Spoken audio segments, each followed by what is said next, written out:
શહેરના પાનવાડી ખાતે આવેલ બિલેશ્વર મહાદેવના મંદિર ખાતે આદ્રા નક્ષત્રને લઈને વિશેષ શિવ પૂજા યોજાઈ। શહેરના પાનવાડી ખાતે આવેલ બિલેશ્વર મહાદેવના મંદિરે ઘણા વર્ષો બાદ માગશર મહિનામાં આવતું આદ્રા નક્ષત્રને લઈને વિશેષ શિવ પૂજા યોજાઈ હતી। આ નક્ષત્રને લઈને યોજાતી શિવ પૂજા તેમજ ઉપવાસ સો શિવરાત્રી સમાન હોય તો બિલેશ્વર મહાદેવના પૂજારીએ જણાવ્યું હતું।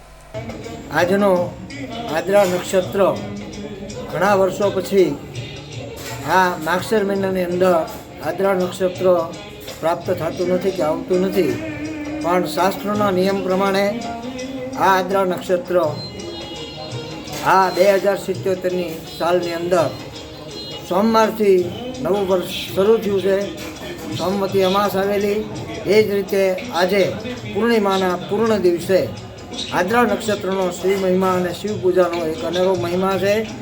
100 શિવરાત્રિ બરોબર આજે એક દિવસ કરેલો ઉપવાસ, શિવ પૂજા, મંત્ર જપ કે અનુષ્ઠાન અગણિત ઘણું ફળ અને શુભ મંગળ ફળ આપનારું છે। જય મહાદેવ।